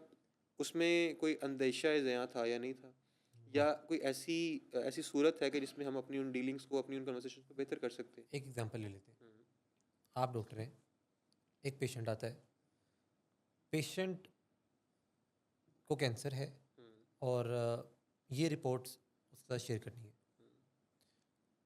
अब इसमें अगर देखा जाए तो इमोशंस तो उनका एक ताल्लुक तो है, बिल्कुल है, उस इंसान के लिए भी और हमारे लिए भी। बिल्कुल। साथ फिर स्टेक्स भी इस तरह की बात में भी कहीं ना कहीं हुँ, हुँ। हाई होंगे, क्योंकि एक इंसान को ये बताना कि आपको ये मसला है, तो ये कोई छोटी बात तो नहीं होगी। क्या ये भी उसमें फॉल करेगा? ऑफ कोर्स जो ब्रेकिंग बैड न्यूज़ होती है, ये एक बड़ा अहम हिस्सा है मेडिकल प्रैक्टिस का, क्योंकि अब आप जब एज अ डॉक्टर काम कर रहे होते हो तो आपको मल्टीपल टाइम्स ऐसे सिचुएशंस में को फेस करना पड़ता है जहाँ पेशेंट्स एक्सपायर होते हैं, या पेशेंट के ऐसे डायग्नोसिस होते हैं जो फैमिली के लिए या उस मरीज़ के लिए सुनना बड़ा मुश्किल होता है। तो ऑफ कोर्स ये भी एक तरह की बड़ी अहम कन्वर्सेशन बन जाती है, जहाँ पर आपको ना तो आप टोटली इमोशनलेस होके बात कर सकते हैं, और ना ही आप टोटली उसकी ग्राफिक डिटेल्स पे फोकस करते हुए इमोशंस को पस से पुश डाल सकते हैं। लेकिन इसमें शायद शायद शायद एक पार्टी के के लिए इमोशंस और स्टेक्स कुछ कम है, शायद दूसरी पार्टी के लिए कुछ बिल्कुल, ज़्यादा। बिल्कुल, ऑफ़ कोर्स जो जो मरीज़ है, उसकी फ़ैमिली है, उसके लिए ये मामला सरासर इमोशनल होगा, क्योंकि उस टाइम पे उनके अंदर उन इमोशंस से हट के उसको लॉजिकली प्रोसेस करने की एबिलिटी नहीं होती, क्योंकि वो न्यूज़ इतनी ओवरवेलमिंग होती है उनके लिए। तो ये रिस्पॉन्सिबिलिटी फिर डॉक्टर पे और हेल्थ केयर प्रोफेशनल पे आती है कि वो ये ज़िम्मेदारी ले कि जो उसमें एक बैलेंस मेंटेन करना है इमोशंस का, और साथ ही साथ ये भी मेक श्योर करना कि वो उस पूरी खबर को एक पॉजिटिव वे में लें, बजाय इसके कि वो कोलैप्स कर जाएँ, वो मरीज़ भी उसको कोलैप्स कर जाए सुन के, और फैमिली भी कोलैप्स कर जाए। आपने उसको एक ऐसे अंदाज में बयान करना होता है कि उनकी हौसला अफजाई भी साथ साथ हो, अगर मुमकिन है। आप उनको जो तस्वीर का एक पॉजिटिव रुख है वो दिखाने की भी कोशिश करें, और साथ ही साथ जो आप बात करना चाह रहे हैं वो कन्वे भी हो जाए। और अगर आप देखें कि अगर मेडिकल प्रैक्टिस में या किसी इलाके में अगर कोई डॉक्टर मशहूर होता है, तो आपने अक्सर औक़ात सुना होगा कि वो डॉक्टर वही होता है जो अपने मरीज़ को अच्छा काउंसल कर सकता है, उसको अपने मरीज़ से अच्छी बात करनी आती है। अब उसमें एक बैड न्यूज़ ब्रेक करना या कोई क्रूशियल कन्वर्सेशन करना, फॉर एग्जांपल अगर कोई पेशेंट है और उसकी डाइटरी हैबिट्स, डायबिटिक पेशेंट है, उसकी डाइटरी हैबिट्स बहुत ही ख़राब जा रही हैं, उसकी अपनी स्लीप हाइजीन ख़राब है, या वो सब्सटेंस अब्यूज़ करता है, तो being a doctor, being his health care provider, आप पे कहीं न कहीं रिस्पॉन्सिबिलिटी आती है कि आपने उनको इन सारे मामलात पे काउंसल करना है। और जी। बाज़ औक़ात जब कुछ लोग हैबिट्स को लेके चल रहे होते हैं और उन पे बड़े पक्के होते हैं, तो अक्सर औक़ात वो ऑफेंड भी हो जाते हैं इस तरह की बातें सुन के। तो मेरे ख़्याल में उस चीज़ को मद्देनज़र रखते हुए ये ज़िम्मेदारी हेल्थ केयर प्रोफेशनल्स पे बहुत ज़्यादा भारी आती है कि उन्होंने ये काम करना भी होता है, ये कन्वर्सेशंस करनी भी होती हैं, और उनको ये आर्ट भी आना चाहिए कि किस तरह से इन कन्वर्सेशंस को, इन कन्फ्रंटेशंस को आगे लेके चलना चाहिए। और ऐसे में यानी अगर ये तस्वुर किया जाए कि कोई एक डॉक्टर है और उसने कोई ऐसी मुश्किल बात किसी फैमिली को या मरीज़ को करनी है, तो एक उसमें इमेज का ख्याल भी तो है कि उसको पता है कि मुझे बुरा जाना जाएगा, या उसको पता है कि कहीं ना कहीं ना चाहते हुए भी फीलिंग्स ऐसी आ जाएंगी कि वो जो बुरी खबर है वो इस इंसान ने सुनाई है। अच्छा, मैं इसमें आपको एक इंटरेस्टिंग बात बताता हूँ कि अक्सर औक़ात इवन अगर कोई ऐसा डॉक्टर भी जाके बात करता है या कोई ऐसी खबर सुना देता है, उनको बड़े ही कह लें कि इमोशंस को पसे पुश डालते हुए बड़े ही एक मैकेनिकल वे में उनको कोई खबर सुना भी दे, तो ऑफ कोर्स उस टाइम पे ये इम्कान है कि मरीज़ या उसकी जो फैमिली है वो बड़ा उसको नेगेटिवली देख के उस डॉक्टर को शायद बुरा भला भी कह दें, और उसको कमरे से बाहर जाने का कह सकते हैं। उसके अलावा वो गुस्सा कर सकते हैं इस बात का। लेकिन वही बात है कि उस टाइम हाइटेंड इमोशंस की वजह से उनका जो रिएक्शन आता है, वो रिएक्ट करते हैं सिचुएशन को पे, रिस्पॉन्ड नहीं करते। लेकिन ऐसे केसेस में भी देखा गया है कि जब वो इमोशंस सेटल डाउन करते हैं और डॉक्टर अगर दोबारा उस पेशेंट का राउंड करने आता है या मिलने आता है और उस कन्वर्सेशन को आगे लेके चलने के लिए हेल्प ऑफर करता है, तो लोग जब इमोशन सेटल डाउन करके होते हैं तो बेहतर तरीके से बात करते हैं और हुँ, अक्सर औक़ात अपोलोजेटिक भी हो जाते हैं अपने अर्लियर जो उनका बिहेवियर होता है उसके बारे में। तो वही बात है कि जहाँ पे आप इमोशंस को हावी होने देंगे अपनी कन्वर्सेशंस में, वो कन्वर्सेशंस अनप्लेजेंट हो जाएँगी। वो क्रूशियल तो होंगी, लेकिन उनसे लोगों के अंदर तनाव जो है वो बढ़ेगा। तो अच्छा मेरे ख़्याल जी। अब्दुलरहमान साहब आपसे ये जानना चाहूँगा कि जैसे इन्होंने बात की डॉक्टर सलमान अल्लाह ने कि डॉक्टर जो है उसको ये पता होता है कि इस वक्त इमोशंस हैं, तो ये एम्पैथेटिक होना या ये जानना दूसरे के शू में जाके देखना कि इस वक्त वो किस कैफियत से गुजर रहा है, जो ख़बर उसको मिली है या जो बात उससे हो रही है वो क्या है, उसका इम्पैक्ट उसके ऊपर क्या है, क्रूशियल कन्वर्सेशन में दूसरे के हवाले से एम्पैथेटिक होना और दूसरे के एंगल को भी जानना ये कितना अहम है? अच्छा, अव्वल तो मैं ये बताऊं कि if I am not wrong, doctors की बहुत लंबी और शदीद ट्रेनिंग की जाती है इसके ऊपर भी, hmm, how to break news of any kind. और ये उनके एजुकेशनल ईयर्स में भी और बाद में उनके प्रैक्टिशनल ईयर्स में भी हुँ, दोनों काम ये हो रहे होते हैं कि उनको बेड साइड मैनर या किसी भी किस्म की न्यूज़ को बताना इन अ वे वेयर आपके थोड़े बहुत इमोशंस शो हों भी, तो आप completely you are not emotionally detached from the situation, हुँ, बट ऑल्सो आपने जो है वो मरीज़ के या उसकी फैमिली के साथ उनके लेवल पे इमोशनल हो भी नहीं जाना। सो एक वो बड़ा बैलेंस क्रिएट करने वाली सी ट्रेनिंग होती है जो डॉक्टर्स की जाती है। जी। इसमें ये जो बात है ना कि एम्पैथी का शो करना, ये तो लाजिम है। हुँ, और एम्पैथी में और सिंपैथी में एक फ़र्क होता है। हुँ, ये फ़र्क जो है वो डॉक्टर्स के लिए भी और साइकोलॉजिस्ट के लिए भी ये समझना सीखना आई थिंक पहली स्टेज होती है, जिसमें आपको ये बताया जाता है कि एम्पैथी में और सिंपैथी में फ़र्क क्या है। हुँ, आपने उनके साथ उनकी सिचुएशन में यानी कोई रो रहा है तो उसके साथ रोना नहीं शुरू कर देना, हुँ, ठीक है? उसके साथ वही काम नहीं शुरू कर देना जो वो कर रहा है। हुँ, लेकिन बिल्कुल जिसे आप कहते हैं कि लैक ऑफ एम्पैथी, जब आप कहते हैं कि ख़्याल ही ना करना किसी के दर्द की तकलीफ़ की, वो भी नहीं करना। बिल्कुल इमोशनलेस भी नहीं होना। उसमें आपको इन चीज़ों का ख़्याल ख़ास तौर से ज़्यादा रखना है। कई मर्तबा इस सब ट्रेनिंग्स के बावजूद भी जी। हॉस्पिटल्स में देखते हैं कि लोग इस एम्पैथी का इज़हार नहीं करते हैं। Hmm, starting from the very first level, जब कोई किसी क्लिनिक या हॉस्पिटल में मरीज़ दाखिल होता है, तो बाहर से सिक्योरिटी गार्ड या अंदर एंटर हो के रिसेप्शनिस्ट या उसके बाद लैब टेक्नीशियन, हुँ, ये लोग कोई बहुत अच्छा एम्पैथेटिक रवैया नहीं रखते। हुँ, जबकि इसके मुकाबले में रेस्टोरेंट्स में और मॉल्स में, वहाँ पे जिसको आप हॉस्पिटैलिटी कहते हैं, हॉस्पिटैलिटी का कॉन्सेप्ट हॉस्पिटल्स में कम, हुँ, रेस्टोरेंट्स में, होटल्स में और मॉल्स में, उन जगहों पे आपको ज़्यादा मिल जाता है। जी, जी। हालांकि वर्ड कहाँ से निकला हुआ है, हॉस्पिटैलिटी का। और उसमें ये सबसे पहली चीज़ आ लेकिन जाती है। यूज़ तो ये होटल्स वगैरह में ही होता है। और ये इसमें आप देखें कि हॉस्पिटल्स में या रेस्टोरेंट जो क्लिनिक्स में स्टाफ अक्सर एम्पथाइज नहीं करता किसी के साथ भी। और ये सिर्फ मेडिकल फील्ड से फिर रेलेवेंट नहीं रह जाता। आप इसको देखें तो कोई अगर अदालत जाता है अपने किसी कानूनी मसाइल की वजह से, तो वो भी एक परेशान आ रहा है, हुँ, लेकिन उसके लिए भी बहुत ज़्यादा एम्पैथी का उसको वहाँ पे सामना नहीं होता। तो ये बड़ी अनफॉर्चुनेट चीज़ है, एम्पैथी से बहुत सारा काम हो जाता है। हुँ, आप किसी की तकलीफ़ को काफ़ी ज़्यादा कम कर सकते हैं, हुँ, उसके मसले को बेहतर अंडरस्टैंड कर सकते हैं। तो हमने स्टार्ट किया कि जी लोअर लेवल पे भी जब आप देखते हैं कि रिसेप्शनिस्ट या लैब टेक्नीशियन या फार्मासिस्ट, यहाँ पे भी कोई बहुत एम्पैथी नहीं दिखा रहे होते। फिर आगे अनफॉर्चुनेटली कई मर्तबा लोग डॉक्टर्स के पास भी जाते हैं, तो अ, जब वहाँ से भी एम्पैथी नहीं दिखती, तो ना अच्छा इलाज होगा, ना अच्छा डायग्नोसिस होगा, ना अच्छी मेंटेनेंस होगी, ना अच्छा रिलेशनशिप बिल्ड होगा, ना रिपोर्ट होगी, कुछ भी नहीं होगा। और जिस काम से मरीज़ आया था या जो करने डॉक्टर बैठा हुआ था, दोनों ही काम नहीं होंगे। हुँ, तो एम्पैथी आपने पूछा ना कितनी इम्पोर्टेंट है, तो उसके अलावा मेरे ख़्याल में फोरमोस्ट कोई और चीज़ इम्पोर्टेंट नहीं है। आपका नॉलेज, आपकी डिग्रीज़, ये सारी चीज़ें इसमें पीछे रह जाती हैं अगर आपका रेपोर ही बिल्ड नहीं हुआ। ये बड़े से बड़े डॉक्टर, सर्जन, साइकोलॉजिस्ट, साइकेट्रिस्ट हर एक पे इम्प्लीमेंट करता है। अगर आपकी रिपोर्ट बिल्ड नहीं हुई, आपकी कोई नॉलेज काम नहीं आएगी, you will not get through to the patient.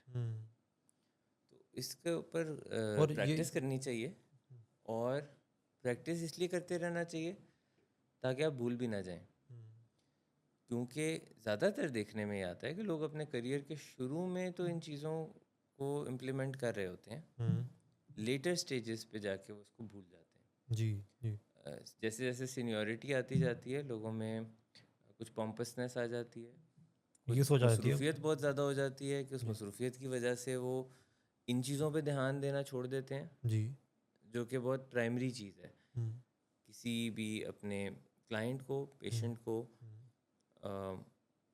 Feel कराना कि वो इम्पोर्टेंट है, उनकी बात की अहमियत है, वो जो सिम्टम्स बता रहे हैं उनकी अहमियत है, जी ना सिर्फ ये कि मुझे बहुत पता है, क्योंकि उससे फिर फ़ायदा कोई नहीं होगा। ये जो क्रूशल कन्वर्सेशन है, इसके हवाले से भी ये कहा जाता है कि जिस जगह पे, जिस कमरे में, जिस इन्वायरमेंट में कोई इस तरह की बात हो, तो वहाँ पे जो ऑक्सीजन है वो रिस्पेक्ट जो है वो एक तरह की ऑक्सीजन में हो।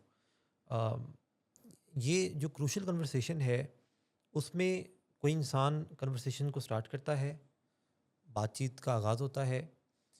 किसी एक टाइम पे कब ये एहसास आए, कब ये पता चले कि यहाँ से आगे बात जो है ये ज़्यादा हीटेड आर्गुमेंट की तरफ चली गई है? देखिए, जब आपने कहा ना कि रिस्पेक्ट का होना बहुत ज़रूरी है, हम्म, अगर आप सोचो कि रिस्पेक्ट किसी मामले में है, हम्म, तो क्या चांसेस हैं कि किसी का काम ख़राब हो जाए? बहुत कम।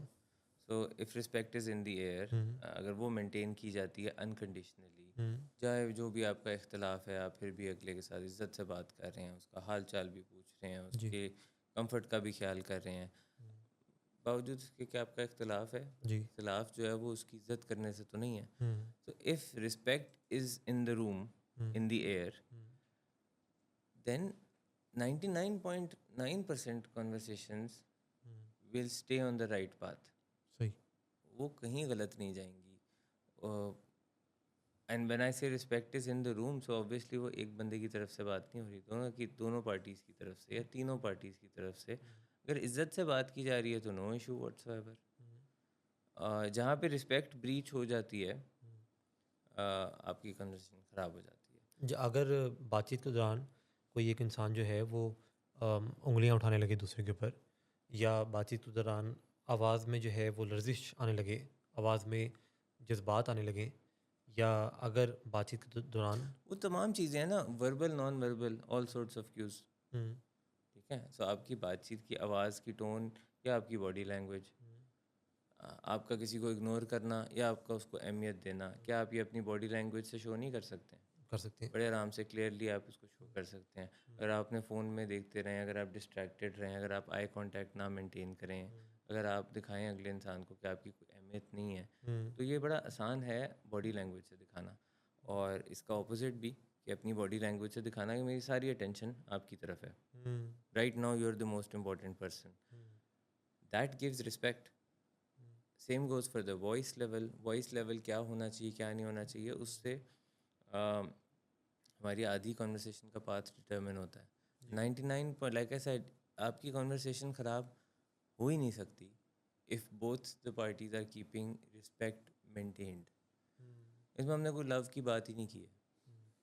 हमने ये नहीं कहा love is in the air, हमने कहा रिस्पेक्ट इज। हाँ हाँ, love is in the air में तो आप अगर रिस्पेक्ट नहीं है तो आपकी लव है बातचीत नहीं हो सकेगी। बट अनकंडीशनल रिस्पेक्ट, जो कि generally I think as humans हमारी होनी चाहिए, ये बेस लेवल है। ये कोई बहुत बड़ी डिमांड भी नहीं है। बहुत बड़ी डिमांड नहीं है, बट मैंने बताया इसमें कि बेस लेवल है कि as humans anybody and everybody deserve respect. फिर अगर वो आपका कोई एम्प्लॉई है तो आपका एक कनेक्शन हो गया, तो उस पर रिस्पेक्ट एडिशनल। फिर अगर वो दोस्त है तो additional, family member family member है तो और ज़्यादा, उम्र में बड़ा फैमिली मेम्बर है तो और ज़्यादा, रिश्ते में बड़ा है तो और भी ज़्यादा, माँ बाप हैं तो बहुत ही ज़्यादा। Then there are levels of respect, but base respect, unconditional respect तो anybody deserves as a human. जी। तो किसी भी इंसान से इज्जत से बात करनी चाहिए। यहाँ तक कि जो लोग कई बार आप देखते हैं कि आपसे बहुत नीचे के लेवल पे कोई सड़क पे देयर इज़ अ बेगर, वो कई मर्तबा लोगों को अनॉय भी करते हैं। हद से ज़्यादा आपकी प्राइवेसी भी ब्रीच कर रहे होते हैं, अनॉय भी करते हैं। फिर भी उनसे इज्जत से अच्छे तरीके से अगर बंदा कहते हैं ना करो, ना तंग करो, या रिस्पेक्टफुल में वे में डील करें, ना कि कोई रूड अब्रप्ट बिहेवियर किया जाए। इसी तरह जब आप देखते हैं अक्सर लोग रेस्टोरेंट्स में जो हेल्पिंग स्टाफ होता है, जो जी। वेटर्स होते हैं, उनके साथ लोग को बहुत अच्छा रवैया नहीं रखते। बेसिक रिस्पेक्ट हमने ये कहा कि as humans everybody deserve it. उसके बाद उसके मुख्तलिफ लेवल्स, उसकी स्टेयर केस जो है वो आप चढ़ते जाते हैं depending on the relationship that you have with the person.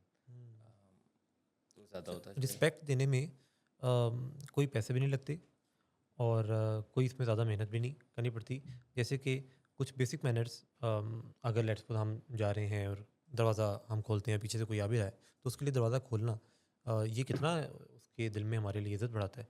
या कोई इंसान हमारी हेल्प करता है, कोई छोटी मोटी हेल्प करता है, या कोई इवन वेटर है या घर में कोई मेड है, उसको ये कहना कि थैंक यू या देखिए बहुत शुक्रिया। चीज़ों को देखने का एक नज़रिया, एक पर्सपेक्टिव होता है, वो सबका मुख्तलिफ होता है। जैसे आपने कहा कि कोई जा रहा है और उसके लिए दरवाज़ा खुला रखना या खोल देना, उसके दिल में आपके लिए कितनी इज्जत बढ़ेगी। लेकिन कुछ लोगों का नज़रिया ये है कि मैं जा रहा हूँ और मेरे लिए लोग दरवाज़ा खोलते हैं, इससे मेरी कितनी इज्जत बढ़ेगी। It's a different perspective, different way to look at things. कि मैं जा रहा हूँ, मेरा कोई गार्ड, कोई चौकीदार को मेरा दरवाज़ा खोलता है, मैं बैठता हूँ तो वो बंद करता है, इससे मेरी इज्जत बढ़ती है, ये कोई सोचता है। और कोई ये सोचता है कि कोई भी आ रहा है जा रहा है, मैं अगर उसके लिए दरवाज़ा खोल दूँ तो इससे मेरी इज्जत बढ़ती है। तो it's a different perspective, different paradigm.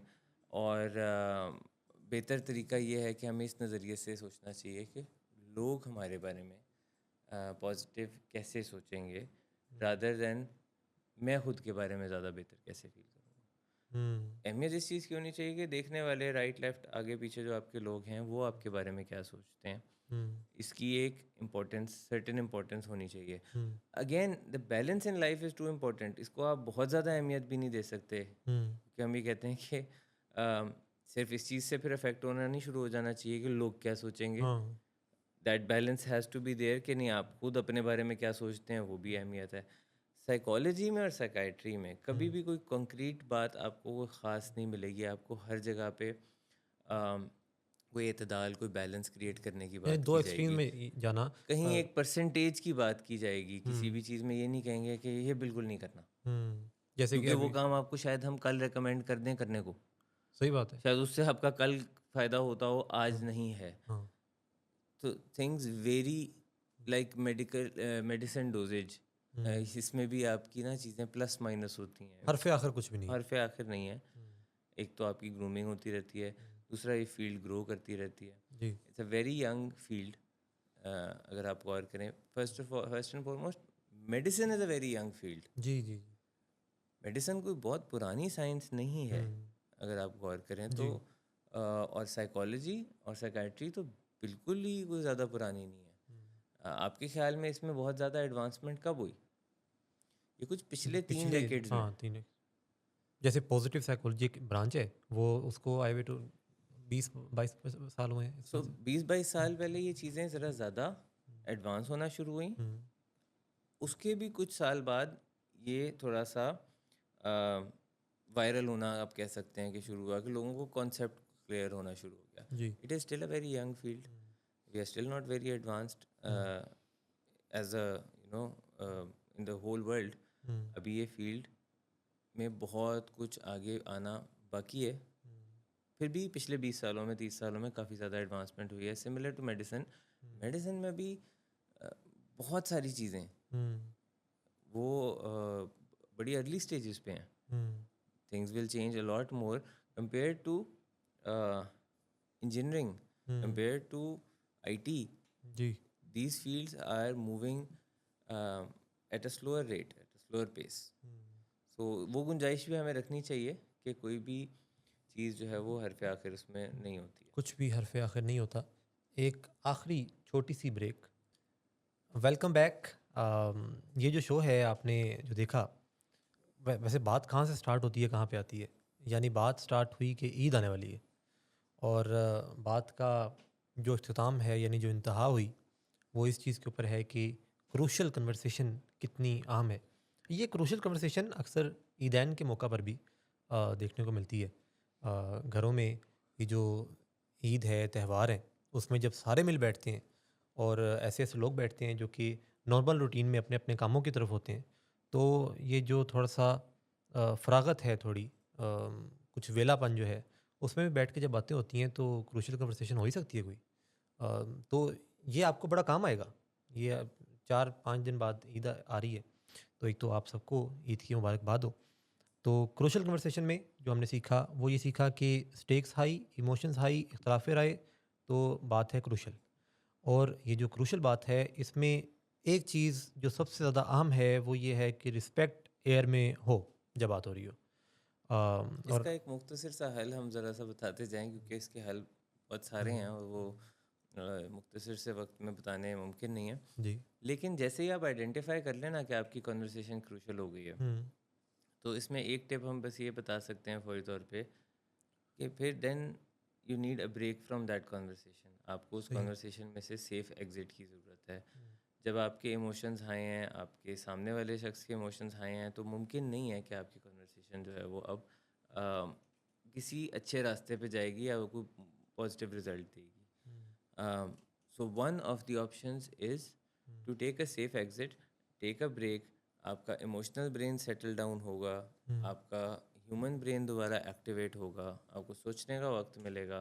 Hmm, minimum भी 30 से 35 मिनट की ब्रेक के बाद भी अगर आप इस कॉन्वर्सेशन को करेंगे जी। तो एक वाज़े फ़र्क नज़र आएगा।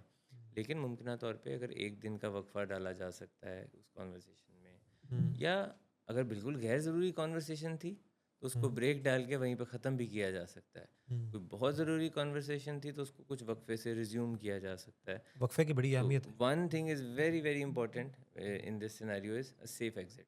हुँ।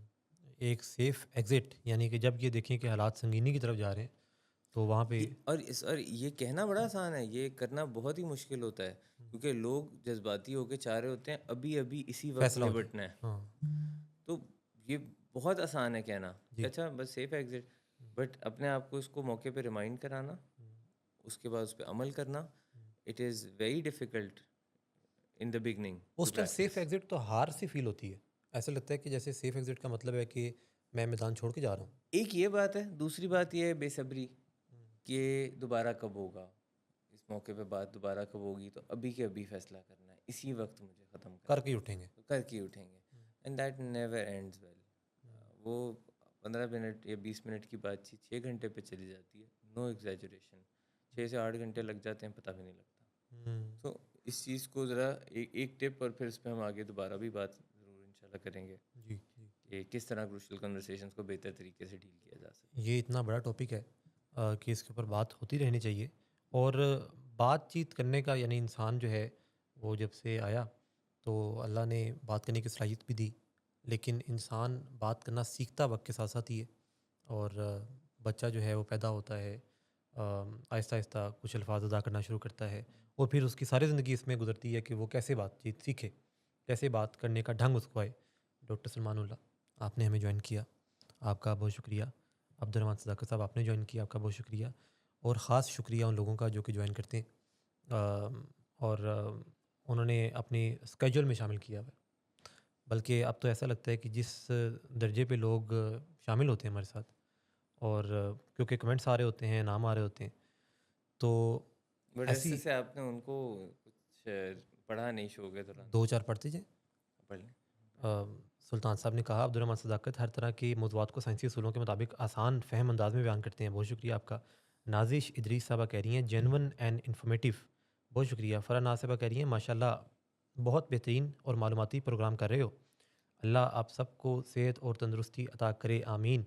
इसमें लोगों के हम इंशाल्लाह जो है वो दोबारा से कॉल्स और हाँ, मैसेजेस को अब इंक्लूड करेंगे, कुछ ज़्यादा वक्त उसको देंगे कि लोग जो हैं वो इसमें कॉल करके प्रोग्राम का हिस्सा बन सकें। यानी ये जो सहूलत है वो अब से आगे आपको मैसर होगी कि आप कॉल भी कर सकेंगे, मैसेज भी कर सकेंगे, और अपने जो दिल में फीलिंग्स हैं उनका इजहार डायरेक्टली कर सकेंगे। कोई सवाल भी पूछना हो तो सवाल भी पूछ सकते हैं।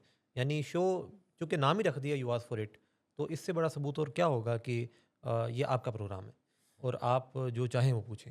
यानी इसमें ये भी नहीं है कि you ask certain type of questions, यानी जो आपका दिल करे आप पूछें। जो आप चाहते हैं, जहाँ पे आपको गाइडेंस चाहिए वो आप पूछ सकते हैं। आप ज्वाइन करते हैं, आपका बहुत शुक्रिया। आप देखते हैं शोज़। कल का शो जैसे आप देखेंगे, कल 7 बजे इस्लामाबाद स्टूडियो से शो होगा। फिर उसके बाद कराची स्टूडियो से, फिर कराची स्टूडियो से, फिर लाहौर स्टूडियो से, फिर लाहौर स्टूडियो से। तो मैंने कहा कि एक दफ़ा आपको स्केड्यूल बता दिया जाए कि इस हफ़्ते भी वही सेम प्लान जो है वो फ़ॉलो होगा। आपका बहुत शुक्रिया ज्वाइन करने के लिए। मुझे, अब्दुल रहमान सदाकत साहब को, डॉक्टर सलमानुल्लाह को इजाज़त दीजिए। अल्लाह हामी व नासिर।